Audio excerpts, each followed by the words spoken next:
اللہ تعالیٰ نے حضور نبی اکرم نور مجسم صلی اللہ علیہ وآلہ وسلم کو 4 صاحبزادیاں اور 3 صاحبزادے عطا فرمائے۔ صاحبزادوں میں حضرت سیدنا قاسم اور سیدنا عبداللہ اور حضرت سیدنا ابراہیم، اور صاحبزادیوں میں حضرت سیدہ زینب سلام اللہ علیہا اور سیدہ رقیہ سلام اللہ علیہا، سیدہ ام کلثوم سلام اللہ علیہا اور سیدہ طیبہ طاہرہ بطول زہرا سلام اللہ علیہا۔ یہ 4 صاحبزادیاں اللہ تعالیٰ نے حضور کو عطا فرمائیں اور 3 صاحبزادے۔ حضور سرکار صلی اللہ علیہ وآلہ وسلم کی تمام اولاد ہی باکمال ہے، بلکہ ہمارا تو عقیدہ یہ ہے کہ تو ہے عین نور، تیرا سب گھرانہ نور کا، تیری نسل پاک میں ہے بچہ بچہ نور کا۔ حضور سرکار سرور کونین صلی اللہ علیہ وآلہ وسلم کو اپنی تمام صاحبزادیوں سے ہی بے انتہا محبت تھی۔ آج جن کا ذکر خیر ہم کرنے جا رہے ہیں تو آج 19 رمضان المبارک ہے، تو آج ان کا یوم وصال ہے، جن کا نام سیدہ طیبہ طاہرہ بنت مصطفیٰ زوج حضرت عثمان غنی سیدہ رقیہ سلام اللہ علیہا۔ آج ہم ان کا ذکر خیر کرنے جا رہے ہیں۔ دعا ہے کہ اللہ تعالی ہمیں حضور سرکار کی تمام اولاد کی کامل محبت عطا فرمائے۔ عزیزان گرامی قدر حضرات، اللہ تعالیٰ نے حضور سرکار کو 4 صاحبزادیاں عطا فرمائیں اور 4 صاحبزادیاں حضور کی حقیقی صاحبزادیاں ہیں۔ اور اس پر ایک دلیل یہ ہے، بعض حضرات یہ بھی کہتے ہوئے نظر آتے ہیں کہ حضور سرکار کی صاحبزادی جو ہیں وہ ایک ہیں، تو یاد رکھیں کہ حضور سرکار کی صاحبزادی ایک نہیں بلکہ 4 صاحبزادیاں ہیں اور حقیقی ہیں۔ اس پر اللہ کا قرآن شاہد ہے۔ آپ اگر کوئی عقل مند ہو تو العاقل یکتفی الاشارہ، عقل مند کے لیے کہ تو ایک اشارہ بھی کافی ہے، تو یہ واضح دلیل جو ہے اللہ کا قرآن پیش کر رہا ہے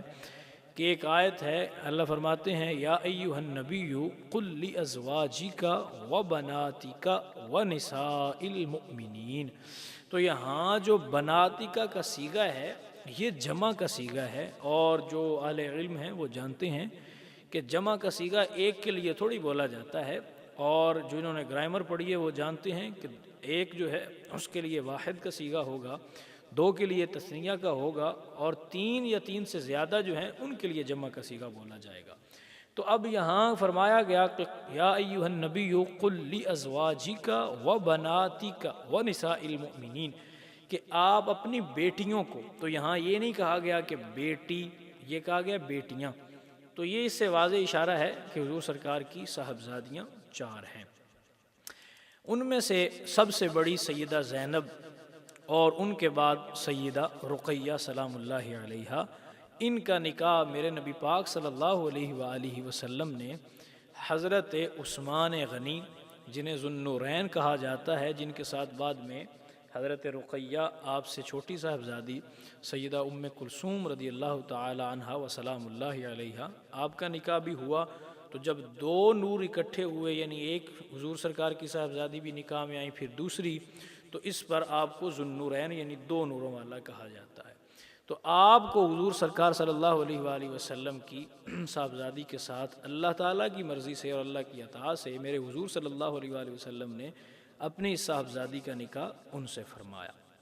حضور ان سے بڑی محبت فرمایا کرتے تھے، جس کی ایک واضح دلیل یہ بھی ہے کہ ایک بار روایات میں آتا ہے کہ ایک بار میرے حضور صلی اللہ علیہ وآلہ وسلم نے حضرت اسامہ بن زید کو ایک پیالہ جو تھا جس میں کچھ سالن تھا، تو وہ دے کر سیدہ رقیہ کے گھر، جب کہ آپ اپنے شوہر کے گھر تھیں، تو حضور نے وہاں بھیجا۔ تو اس بات سے یہ بھی دلیل ہے کہ حضور سرکار اپنی صاحبزادی سے محبت فرماتے تھے اور ان کے گھر کھانا بھجواتے تھے، اور فکر کیا کرتے تھے ان کی، بالخصوص جو میں نے پڑھا اور سمجھا اور اس میں سے روایات میں،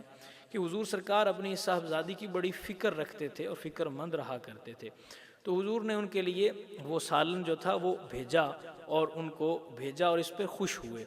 تو یہ بھی ایک بڑا محبت کا رشتہ ہوتا ہے کہ والد اپنی صاحبزادیوں کے گھر جب ان کی شادی ہو جائے تو ان کو کچھ تحفے تحائف بھیجے، تو یہ بھی بڑی اچھی بات ہوتی ہے۔ اکثر ہمارے ہاں عید کا ماحول ہو تو اس میں بھی اکثر والدین یہ کرتے ہیں کہ وہ بیٹیوں کے گھر جو ہوتا ہے تو بیٹیاں بڑی امید لگائی رکھتی ہیں کہ ہمارے باپ آئے گا اور وہ ہمارا بھائی آئے گا تو ہمیں ہمارے گھر سے جو ہے وہ تحائف آئیں گے، تو ان کی امیدوں کو توڑنا نہیں چاہیے، یہ اچھا عمل ہے، کرنا چاہیے۔ تو حضور سرکار صلی اللہ علیہ وآلہ وسلم آپ کو گاہے بگاہے ان سے محبت یوں تحائف جو تھے وہ بھیجا کرتے تھے۔ سیدہ رقیہ سلام اللہ علیہا آپ کو اللہ تعالیٰ کے کرم سے 3 بار ہجرت کرنے کا شرف حاصل ہوا، اور آپ کی جو پہلی ہجرت ہے وہ مکہ شریف سے حبشہ کی طرف، آپ اپنے شوہر حضرت عثمان غنی آپ کے ساتھ آپ نے پہلی ہجرت حبشہ کی طرف کی۔ تو میرے حضور صلی اللہ علیہ وآلہ وسلم کی یہ صاحبزادی اور ان کے شوہر حضرت عثمان غنی یہ جب نکلے تو میرے حضور صلی اللہ علیہ وآلہ وسلم نے حضرت اسماء بنت ابی بکر رضی اللہ تعالی عنہ آپ کو بھیجا کہ جاؤ دیکھ کے آؤ، ان کی خیریت دریافت کر کے آؤ۔ تو جب وہ واپس پلٹیں تو انہوں نے کہا یا رسول اللہ میں نے دیکھا ہے کہ حضرت عثمان جو ہیں وہ ایک پالان جو ہے وہ بچھا رہے ہیں آپ کی شہزادی پاک کو بٹھانے کے لیے، اور وہ سفر پر روانہ ہونے کے لیے تیار ہو کر نکل رہے ہیں، یعنی تیار ہو رہے ہیں۔ تیاری کا جو تھا وہ سارا مرحلہ حضور سے ذکر فرمایا۔ تو میرے حضور صلی اللہ علیہ وآلہ وسلم نے بڑے کمال کے جملے ارشاد فرمائے۔ حضور سرکار نے فرمایا کہ اللہ کی راہ میں ہجرت کرنے والے حضرت ابراہیم اور حضرت لوط، ان کے بعد یہ پہلا جوڑا ہے جو اللہ کی راہ میں ہجرت کر رہا ہے، کیونکہ حضرت ابراہیم نے بھی ہجرت جو تھی وہ اپنی زوجہ کے ساتھ کی تھی، اور حضرت لوط نے بھی اپنی زوجہ کے ساتھ جو تھی وہ ہجرت کی۔ تو حضور صلی اللہ علیہ وآلہ وسلم نے کیا کمال کا اعزاز عطا فرمایا اس جوڑے کو، کہ حضور نے فرمایا کہ حضرت ابراہیم اور حضرت لوط کے بعد سب سے پہلے اللہ کی راہ میں ہجرت کرنے والا یہ جوڑا ہے، اور حضور سرکار نے ان کے لیے دعا فرمائی۔ اور حضور سرکار اکثر جو تھے وہ باہر نکل آیا کرتے تھے رستے میں، تاکہ کوئی اس طرف سے آتا ہوا ملے تو اس سے ان کی خیریت دریافت کی جائے۔ تو ایک بار ایک عورت جو تھی وہ حضور کو ملی تو اس نے کہا یا رسول اللہ میں نے آپ کی بیٹی اور اس کے شوہر یعنی حضرت عثمان کو دیکھا کہ انہوں نے آپ کی صاحبزادی کو جو دراز گوش ہے اس پہ بٹھایا ہوا ہے اور خود اس کو ہانک رہے ہیں، یعنی لے کے چل رہے ہیں۔ تو جب میرے نبی پاک صلی اللہ علیہ وآلہ وسلم نے یہ بات سنی تو حضور سرکار مطمئن ہوئے، اور حضور سرکار نے ان کے لیے دعا فرمائی کہ یا اللہ تو ان کی حفاظت فرما۔ تو یہ بھی ایک اس سے بھی یہ بات واضح ہوتی ہے کہ حضور کو ان کی فکر تھی اور حضور فکر مند رہا کرتے تھے ان کے لیے۔ تو پھر یہ جب دوسری ہجرت ہوئی تو یہ شوال کے بعد واپس آ گئے، یعنی رجب میں یہ ہوئی اور شوال میں واپس آ گئے۔ پھر اس کے بعد دوسری ہجرت جو تھی وہ پھر حبشہ کی طرف ہوئی، جو مسلمانوں نے کی کفار مکہ کے ظلمت ستم سے جو تھے وہ تنگ آ کے۔ تو جب یہ دوسری ہجرت ہوئی تو اس میں پھر سیدہ رقیہ سلام اللہ علیہا اور آپ کے شوہر سیدنا عثمان بن عفان رضی اللہ تعالی عنہ آپ اکٹھے آپ نے پھر ہجرت کی، اور ان کا بڑا مقام و مرتبہ ہے سیدہ پاک کا۔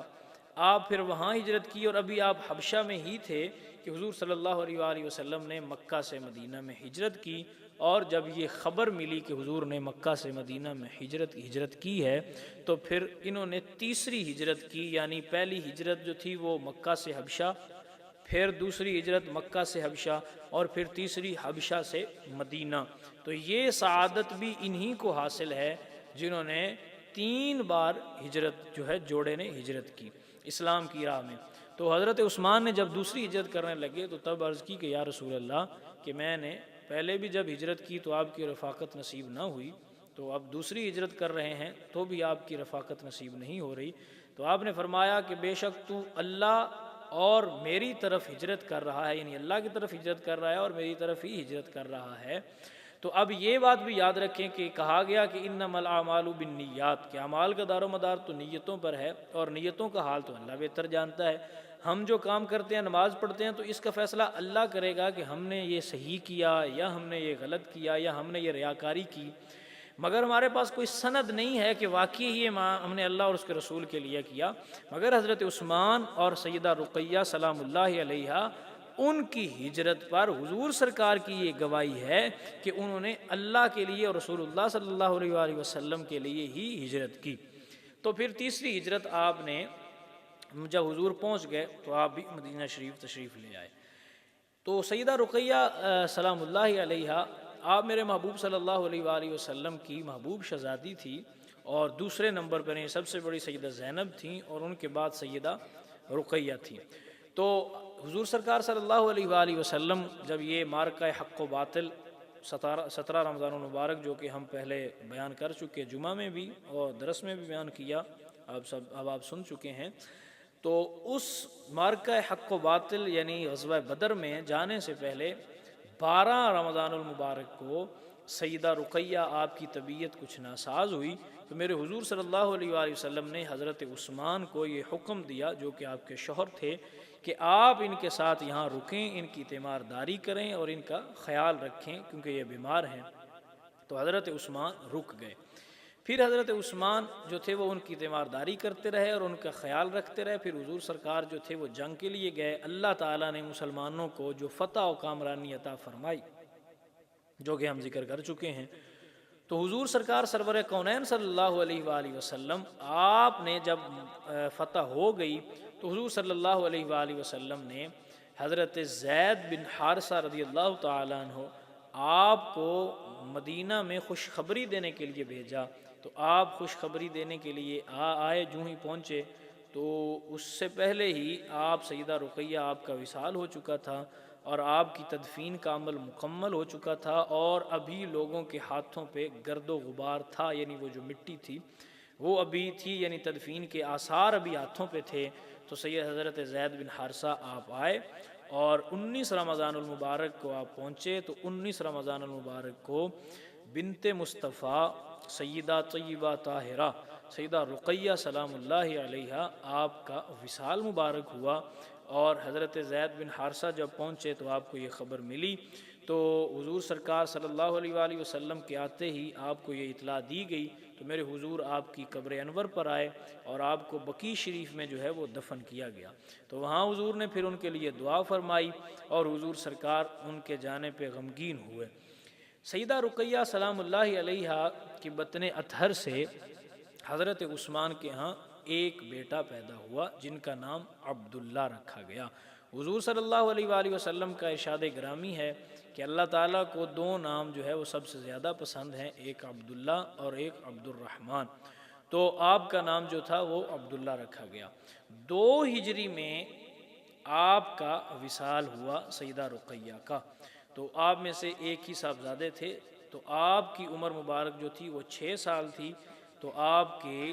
آنکھ مبارک میں ایک مرغ نے جو تھا وہ چونچ لگائی، اور یعنی اس نے زخم کر دیا، تو آپ کچھ دن بیمار رہے، اور پھر اس کے بعد آپ نے وصال ہو گیا۔ تو یہ بھی میرے حضور کریم کے نواسے مبارک ہیں۔ تو میں لوگوں کو اکثر کہا کرتا ہوں کہ جیسے دوسرے نواسوں کا ذکر کرتے ہو تو ان کا بھی ذکر کیا کرو، حضور راضی ہو جاتے ہیں۔ تو ان کا پھر وصال ہوا، تو ان کے بارے میں روایات میں آتا ہے کہ حضور صلی اللہ علیہ وآلہ وسلم نے خود ان کو قبر میں رکھا، اور حضور سرکار نے ان کے لیے دعا فرمائی اور ان کا جنازہ پڑھایا۔ تو حضرت عثمان بڑے غمگین ہوئے، تو اللہ حضور سرکار نے ان کو تسلی بھی دی۔ تو سیدہ رقیہ سلام اللہ علیہا آپ بڑی عابدہ اور زاہدہ تھی، ظاہر ہے حضور کی صاحبزادی تھی، تو سیرت اور صورت دونوں ہی حضور سرکار صلی اللہ علیہ وآلہ وسلم کے آپ کی پیروی میں تھی اور آپ کی ہی مشابہ تھی۔ آپ حضور سرکار ان سے کو بڑا محبوب رکھتے تھے، اور میں نے جو جج کیا پڑھ کے وہ یہی کہ آپ ان کے بارے میں بڑے فکر مند رہتے تھے، تو حضور سرکار ان سے بڑی محبت کرتے تھے۔ مجھے ایک بات کا بڑا دکھ اور افسوس ہوتا ہے، اور وہ یہ ہے کہ اہل سنت اکثریت جو ہے وہ رمضان آتا ہے گزر جاتا ہے، 19 رمضان المبارک یہ یوم گزرتا ہے، کبھی ذکر تک نہیں چھڑا، اور ہمارے حلقوں میں کبھی محفل نہیں ہوئی، کبھی اصال ثواب نہیں ہوا، کبھی کوئی درود شریف کی محفل نہیں ہوئی سیدہ رقیہ کی بارگاہ میں ہدیہ کے لیے، کوئی نیاز نہیں۔ تو یہ کیوں؟ آپ یہ جو شریکوں والا یہ جو جیسے ہمارے پنجابی کہتے ہیں کہ مترے، یہ جو آپ کہتے ہیں تو یہ چھوڑ دیں، یہ غیروں کے کام ہیں کہ ہم نے فلاں کو ایسے ماننا ہے، فلاں یاد رکھیں ہمارا یہ عقیدہ بریلی سے آیا ہے، ہم نے یہ مدینے والوں سے عقیدہ لیا ہے، اور ہمیں پختہ کر کے احمد رضا نے دیا ہے کہ تو ہے عین نور، تیرا سب گھرانہ نور کا، تیری نسل پاک میں ہے بچہ بچہ نور کا۔ ایک کو فقط نہیں مانتے، سب کو مانا کریں اور سب کا ذکر کیا کریں جب ان کے ایام آئے، یہی برکت ہے۔ اور اسی طرح آگے آگے ہم کرتے ہیں، ہمارے جو حلقے والے سارے ہی ہیں، سارے ہی درویش ہیں، تو آگے آ کے بھی یہ پرابلم کرتے ہیں اور یہ کام کرتے ہیں، حسین پاک کا ذکر کرتے ہیں، حسین پاک کی شہادت بھی بیان کرتے ہیں، حسین پاک کے صاحبزادوں کا ذکر بھی کرتے ہیں، انہیں امام بھی مانتے ہیں۔ حسن پاک کی شہادت کا جب آتا ہے تو کبھی ہم نے تو نہیں سنا کہ ان کی بھی شہادت کے جو بہت بڑے محافل ہو رہی ہیں، ہاں کوئی القلیل کالمعدوم الا ماشاء اللہ۔ تو حسن پاک کے صاحبزادوں کا ذکر بھی کم جو ہے بہت کم ملتا ہے، لیکن کبھی کتابیں اٹھا کے دیکھیں تو حسن پاک کے شہزادوں کی بھی کیا ہی شان ہے۔ تو یہ جو اسی سے ہم کہتے ہیں ہمارے پنجابی میں کانی ونڈ، تو یہ نہ کیا کریں، سب کے ساتھ محبت اور سب کے ساتھ خیر اور برکت، اور سب کے بارگاہ سے جو ہے وہ خیر اور برکت کا حصول جو ہے وہ رکھا کریں، اور سب سے حاصل کیا کریں خیر برکت، اور سب کی بارگاہ میں نذرانہ پیش کیا کریں اور ان کا ذکر خیر کیا کریں۔ الحمدللہ ہمیں یہ سعادت نصیب اور میسر ہے کہ ہم تو حضور کی ساری آل پاک کا ذکر بھی کرتے ہیں، ان کی بارگاہوں میں جو ہے وہ نیاز بھی پیش کرتے ہیں۔ اب یہ بات ایک جدا بات ہے کہ بیٹے 12 ہوتے ہیں، ان میں سے یوسف کوئی ایک ہوتا ہے، سارے یوسف نہیں ہوتے ہیں، اور اللہ اس کو بخت زیادہ دیتا ہے، اس کو عروج زیادہ دیتا ہے، اللہ اس پہ کرم زیادہ کرتا ہے، اللہ اس کو شان زیادہ دیتا ہے۔ بیٹے 12 ہی ہوتے ہیں، یوسف کوئی کوئی ہوتا ہے، مگر یہ بات بھی تو یاد رکھیں کہ جو باقی بیٹے بھی ہیں وہ ہیں بیٹے ہی۔ تو اسی طرح حضور پاک کی اولاد پاک جو ہیں، ان میں جو باقی صاحبزادیاں ہیں، حضور کو تو وہ بھی محبوب ہیں، ہاں زہرا پاک کا مقام جو ہے وہ تو بلند ہے، وہ تو وراء الورا ہے، ان کا جو مقام ہے وہ سب سے اونچا ہے، لیکن باقی بھی صاحبزادیاں ہیں، حضور کو وہ بھی محبوب ہیں، تو ہمیں چاہیے کہ ہمیں سب سے محبت کرنی چاہیے۔ تو عزیزان گرامی قدر حضرات، اللہ تعالیٰ نے ہمیں یہ سعادت بخشی کہ ہم ان کا ذکر بھی کرتے ہیں اور ان کی بارگاہ میں نذرانہ بھی پیش کرتے ہیں۔ تو دعا ہے کہ اللہ تعالیٰ ہم سب کو عمل کرنے کی توفیق عطا فرمائے اور حضور کی ساری اولاد سے کامل محبت کرنے کی توفیق عطا فرمائے۔ تو آپ سب کو یہ میں کہتا ہوں کہ آپ جہاں لگے ہوئے ہیں، جہاں جہاں ہیں، وہاں وہاں بیٹھ کے دین کا کام کریں۔ جو سوشل میڈیا پہ بچے دین کا کام کرتے ہیں، مجھے پتہ چلتا رہتا ہے، بڑی خوشی ہوتی ہے کہ دین کا پھیلاؤ ہے، دین پھیلانے میں مددگار ہیں، اور جو مالی طور پہ کہیں نہ کہیں اپنے مدارس میں کہیں نہ کہیں معاونت کرتے ہیں تو وہ بھی بہت اچھا عمل ہے، اللہ ان پہ بھی راضی ہو۔ اور جو بیانات کرتے ہیں علماء ہیں یا دین مدارس چلا رہے ہیں، وہ بھی بڑا کمال ہے۔ تو میں سب کو یہ کہتا ہوں کہ جہاں جہاں ہیں، جہاں لگے ہوئے ہیں، وہاں ڈٹ کے دین کا کام کریں، اور اپنا یہ منشور اور مقصد رکھیں کہ میری زندگی کا مقصد تیرے دین کی سرفرازی، میں اسی لیے مسلمان، میں اسی لیے نمازی۔ اور آپ کو کہوں گا کہ نصیب اپنا اپنا، مقام اپنا اپنا، کیے جاؤ میں خارو کام اپنا اپنا۔ آپ اپنا اپنا کام کریں، دین کا کام کریں، اللہ آپ کو خیر اور مدد عطا فرمائے گا اور اپنی نصرت عطا فرمائے گا۔